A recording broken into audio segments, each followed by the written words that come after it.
Good morning all of you. मैं देवेंद्र तिवारी एक बार पुनः बाबा विश्वनाथ शिक्षण प्रशिक्षण महाविद्यालय के यूट्यूब चैनल में आपका स्वागत करता हूं। आज का जो टॉपिक है वो है पौधों का पारिस्थितिकीय वर्गीकरण। जो पौधे हैं उनका पारिस्थितिकी के आधार पर उनका वर्गीकरण। तो एक वैज्ञानिक थे साथियों ई वार्मिंग। उन्होंने पारिस्थितिकीय आधार पर पौधों को 5 भागों में डिवाइड किया है। एक वैज्ञानिक थे ई वार्मिंग, इन्होंने पारिस्थितिकी के आधार पर पौधों को 5 भागों में बांटा है, 5 भागों में डिवाइड किया है। तो देखते हैं पांचों भाग क्या क्या है साथियों। तो पहला है जलीय पौधे या जलोदभिद। जलीय पौधे या जलोदभिद क्या होते हैं?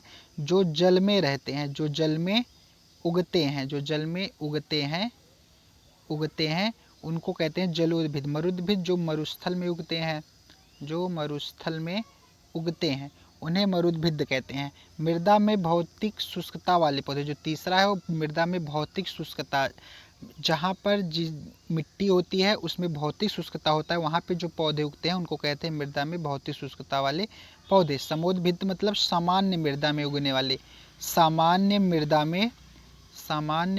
में उगने वाले पौधे को कहते हैं समोदभिद।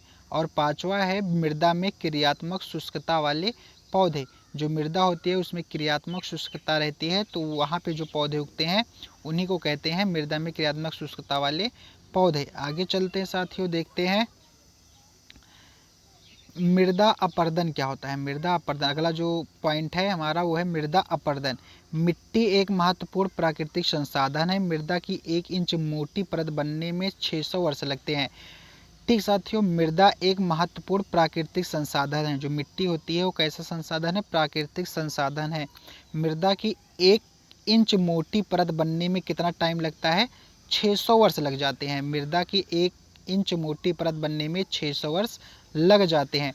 मृदा अपरदन के मुख्य कारक निम्न है। साथियों, मृदा अपरदन बहुत इंपॉर्टेंट पूछा जाता है, आपके सामाजिक अध्ययन में पूछ लिया जाता है, या फिर आपके टेट में पर्यावरण का जो पोर्शन होता है उसमें पूछ लिया जाता है मृदा अपरदन के मुख्य कारण कौन से हैं। तो उसमें से एक ऑप्शन सही रहेगा, 3 ऑप्शन गलत रहेंगे, आपको सही ऑप्शन चूज करना होगा। तो मृदा अपरदन के जो मुख्य कारक हैं वो नंबर 1 है जलीय अपरदन, मतलब जो जल से कटाव होता है मिट्टियों का उसी को कहते हैं जलीय अपरदन। फिर वायु अपरदन, तेज हवा चलने पर, जैसे मरुस्थलीय, यहाँ पे मरुस्थल के जो मृदा होते हैं, मरुस्थलीय मृदा होती है उसका ज़्यादा नुकसान होता है, क्योंकि वहाँ तेज हवा चलने पर वहाँ की जो बालू के टाइप मिट्टियाँ होती हैं वो उड़ जाती हैं। तीसरा साथियों क्या है? वनोन्मूलन, मतलब वनों की कटाई, वनों की कमी को कहते हैं वन उन्मूलन। ठीक साथियों, वनोन्मूलन किसे कहते हैं? वनों की कटाई। जब वनों की कटाई होती है तो उससे भी मृदा अपरदन होता है। मृदा अपरदन का एक मुख्य कारण है वनों की कटाई। वनों, क्योंकि जो पेड़ पौधे होते हैं मिट्टियों को जकड़ के अपनी जड़ों से रखे रहते हैं। जब पेड़ पौधे ही नहीं रहेंगे मिट्टियों को जकड़ने की बात ही खत्म हो जाती है, जिससे जब बरसात होती है तो मिट्टियाँ कटकर तीव्र गति से बह जाती हैं। चौथा जो इसका है भूस्खलन। भूस्खलन जो होता रहता है कभी कभी, कि जहाँ गड्ढे खोद दिए जाते हैं फिर वहाँ पे स्खलन हो जाता है तो वहाँ की मिट्टी नीचे चली आती है, तो उसी को कहते हैं साथियों भूस्खलन।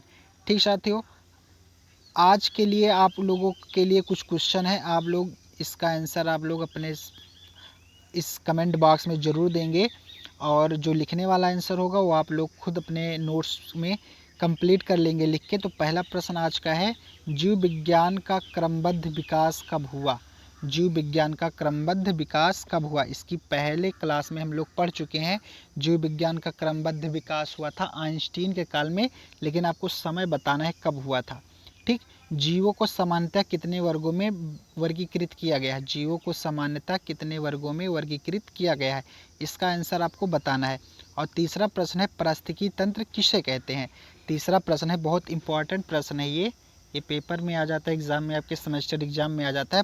पारिस्थितिकी तंत्र किसे कहते हैं? तो इन तीनों का आंसर आप लोग जरूर देंगे। और जो लिखने वाला है, जैसे पारिस्थितिकी तंत्र किसे कहते हैं, तो अपने नोटबुक में इसको लिखेंगे। बाकी जो दोनों ऑप्शनली हैं इसका आंसर आप लोग कमेंट बॉक्स में देंगे। आज के लिए इतना ही। कैसे लगा क्लास आप लोग कमेंट बॉक्स में ज़रूर बताइएगा। थैंक यू, धन्यवाद, टेक केयर।